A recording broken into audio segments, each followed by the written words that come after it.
co-chair of these sessions, and Wolf, and our next speaker here is James McGregor, and he's going to talk about the use of NMR as an imaging technique.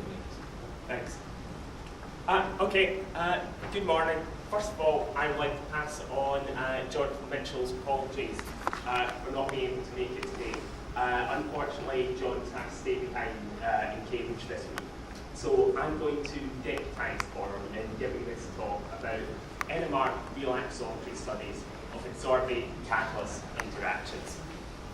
Well, it goes completely without saying that the strength of absorption of an adsorbate onto a catalyst surface really is of fundamental importance. So obviously, the absorption strength has to be sufficient for the reaction to actually occur, but obviously you don't want a situation whereby your products don't actually desorb from the catalyst. And studying this area has applications in areas such as competitive absorption, be that the competitive absorption of two different reactants for the same active site, or in liquid phase catalysis, the competitive absorption of a reactant and a solvent molecule. Now, as well as the actual strength of absorption of a molecule onto a catalyst surface, the actual geometry with which it absorbs is also going to be pretty crucial. So if we just take as an example this alkene nitrile molecule that we see at the bottom of this slide, the functional group that's actually going to undergo reaction obviously has to interact with the catalyst surface. So in this case, the actual nitrile functionality is going to absorb to the catalyst surface. So in the case of a hydrogenation reaction, it's going to be this group that's going to react, rather than the actual theoretically more reducible carbon-carbon double bond, which isn't interacting with the catalyst surface. Okay, so given the obvious importance of both of these parameters, there's also a whole raft of techniques that already exist to study both strength of absorption and molecular configuration on a surface. And these range from your surface science techniques under ultrafine vacuum conditions through to, for example, spectroscopies carried out under more realistic pressures. Obviously, all of these techniques have their advantages, they also have their disadvantages. So with the surface science techniques, you're obviously limited by the pressure gap problem. If we move to spectroscopies at more realistic pressures, you can have, for example, spectra that can be very complex to actually interpret. In the case of infrared spectroscopy, you can have difficulties in looking at samples that are very dark or black in colour. So I'm going to talk about two new NMR techniques. And the two new NMR techniques that I'm going to talk about aren't intended to replace any of the techniques that already exist. Instead, they're supposed to be complementary measurements to these existing techniques. But both of the techniques should have the advantages that they're both very straightforward to carry out, and the results that we get are very straightforward to interpret. So these two techniques are going to be T1, T2 correlation maps, which are going to tell us about the strength of absorption of a molecule, and carbon-13 depth NMR relaxation time analysis, which is going to give us information on the actual geometry of our adsorbate at a catalyst surface. Now, we're all perfectly familiar, I think, with the two standard branches of NMR, if you like. Your standard NMR spectroscopy, as we see on the left of this slide here, and your NMR imaging, or MRI. Be that in a medical sense, taking nice pictures of people's brains, even if we do very small brains, as in this case, or next to that, taking images of fixed bed catalytic reactors in a chemical reaction engineering type environment. And this image on the right is just work from another project within our group at Cambridge. However, at the heart of both of these branches of NMR is relaxometry. And in the sense that I'm going to be talking about relaxometry today, this is going to be an analysis of the NMR relaxation time. Now, the relaxation time in NMR is characterizing the return of the magnetization of your nuclear spins, which are aligned at the start of an NMR experiment, back down to equilibrium. And there's two distinct relaxation times that we'll talk about. The first of these is T1, which is the spin lattice relaxation time. And this arises from an interaction of your nuclear spins with their surroundings, so with the surrounding lattice, if you like. And then there's T2, which is the spin relaxation time, and this arises from the interaction of nuclear spins with other nuclear spins. And because of the definition of these two terms, T1 is always going to be greater or equal to T2. Now, how can we actually then use this to get information on the actual strength of adsorption of a molecular surface?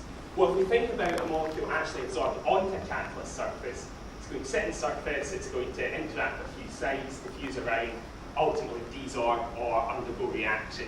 And there's going to be, as we can see in the schematic in the right here, a number of characteristic timescales associated with these processes. But the key point is that the less mobile species is on the catalyst surface, the faster it's actually going to relax. And a consequence of what we see in the right here is that the greater the strength of the surface interaction, then the greater the ratio of the spin lattice relaxation time to the spin-spin relaxation time. So a higher T1 over T2 value is going to correspond to a molecule that's more tightly bound onto a catalyst surface. So just to illustrate this technique, we're just going to focus on this reaction, which is the hydrogenation of methyl ethyl ketone. And the reason we've chosen this reaction is because if you carry this reaction out in a mixed IPA water solvent, the actual rate of reaction depends on the composition of the solvent. So the mole fraction of IPA to the mole fraction of water. So this is a good example of a situation where you want to ask how the solvent is actually influencing the absorption of the reactant. So this is how we actually do the NMR experiment. We're doing this, as see, on a fairly low field magnet, an 85 megahertz magnet. T1 is via inversion recovery, followed by T2 via CPNG. And this is what the raw data we would get back would look like if we ever actually looked at the raw data. We don't look at the raw data, we mathematically process it in various ways, and we get something that's much easier to look at, and something that I'm going to call these T1, T2 correlation maps, which are just indicated schematically on this slide here. So we have T1 along our x-axis and T2 up our y-axis.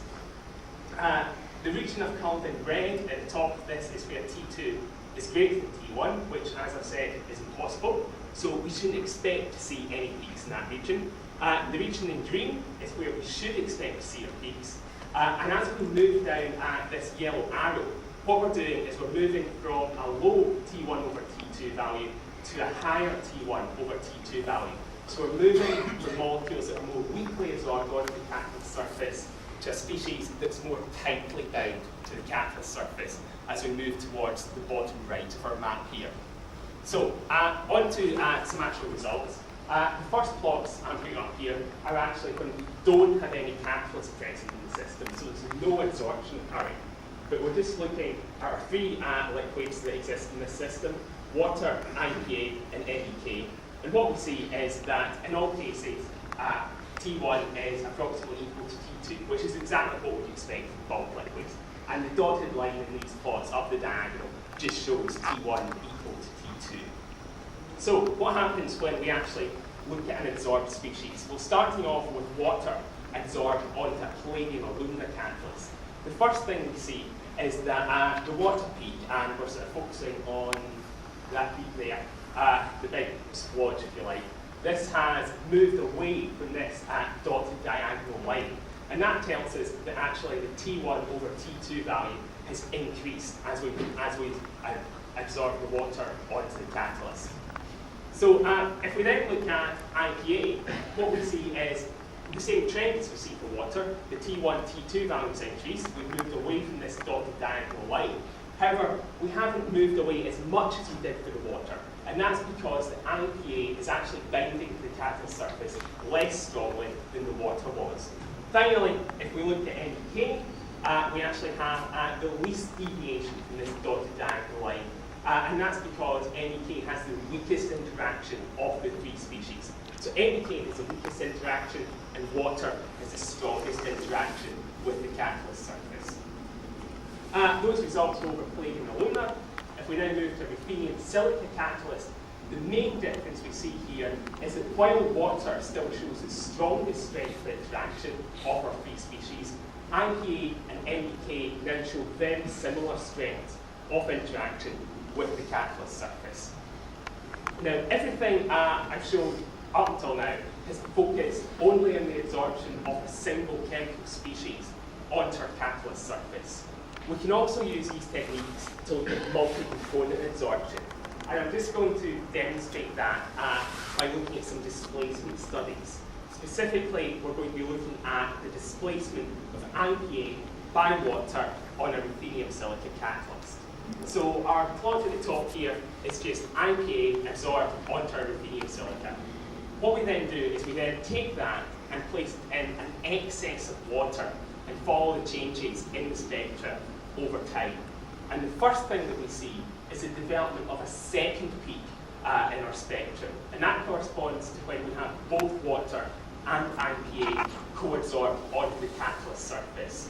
After sufficient time on stream, however, the water has fully displaced the IPA from the catalyst surface, and we only have a single peak in our correlation map corresponding to absorbed water.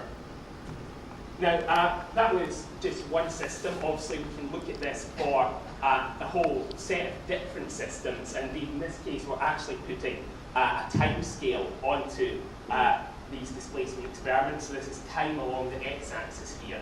And just as an example, taking the top left plot, we're looking at the displacement of NK by water, which we can see occurs quite rapidly, and then comparing that to the displacement of water by NEK, which we can see is a much, much slower process. And indeed, NEK never actually fully displaces all the water from the catalyst. We still have substantial amounts of water left in the catalyst, even after a significant time here. And that's because, as we know, water is binding more strongly to the catalyst than the NEK can do. Okay, so just to summarise the first part on these T1, T2 correlation maps, hopefully we've seen that this is potentially quite a useful probe of the strength of surface interaction, particularly when we're looking at multi-component absorption systems.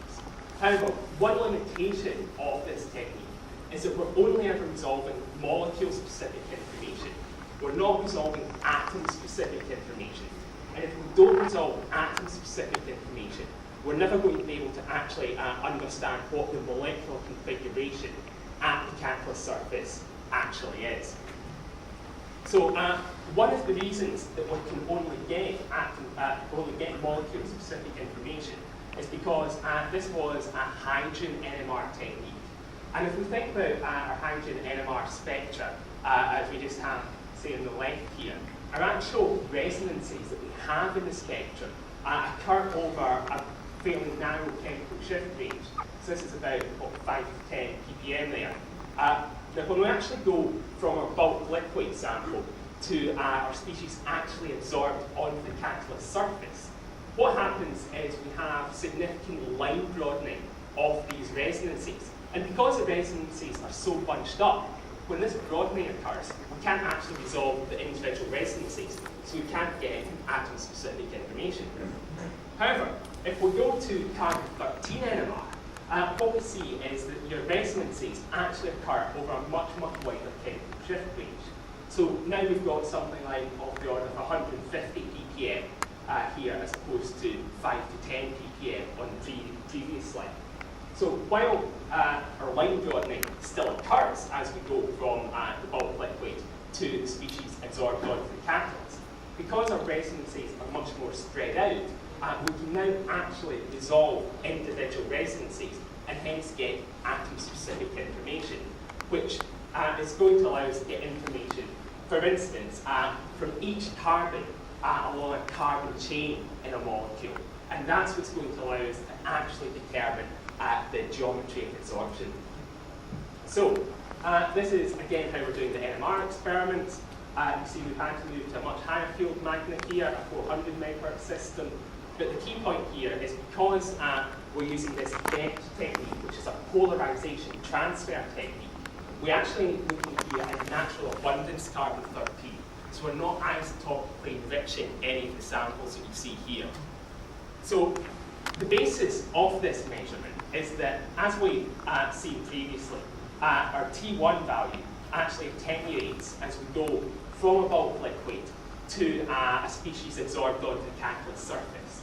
And the extent of this attenuation is going to indicate the extent of decrease of atom mobility. And hence it's going to be an indicator of the extent of surface interaction.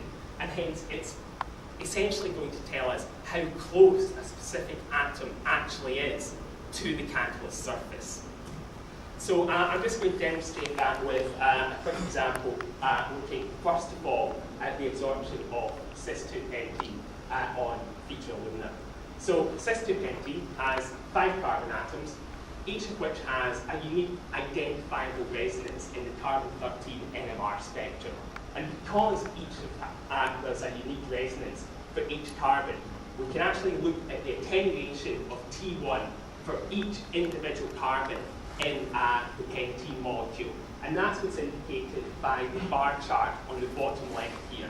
And this, therefore, is actually giving us an indication of how close each carbon actually is to the catalyst surface, which allows us to draw these schematic representations of what the pentene absorbed onto the catalyst is actually going to look like in terms of its configuration. So we have something here that looks like it's adsorbed in a dicyclic conformation. Similarly, we can compare carbon-carbon double bonds and carbon-carbon triple bonds. Here we're comparing one pentene with one pentyne.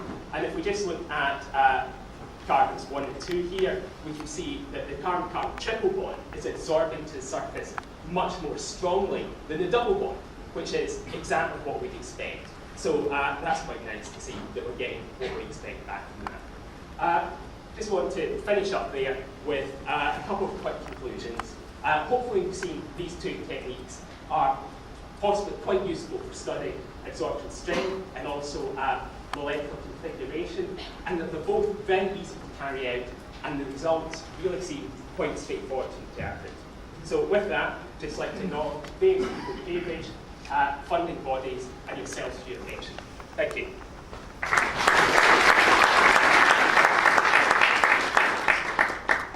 Do we have any questions? Could you get to the microphone? Or in the first part you're talking about the T1, T2 correlation. Yes. It seems like you're mostly measuring absorption on the support material. Yes. And so could you put in like a pure support in it and redo the experiment and then maybe subtract out the spectra to try and determine what's going on the metal part? Would that work? I mean, the experiments looked at, yes, the differences we're seeing are going to be differences between absorption on the alumina and absorption on the silica.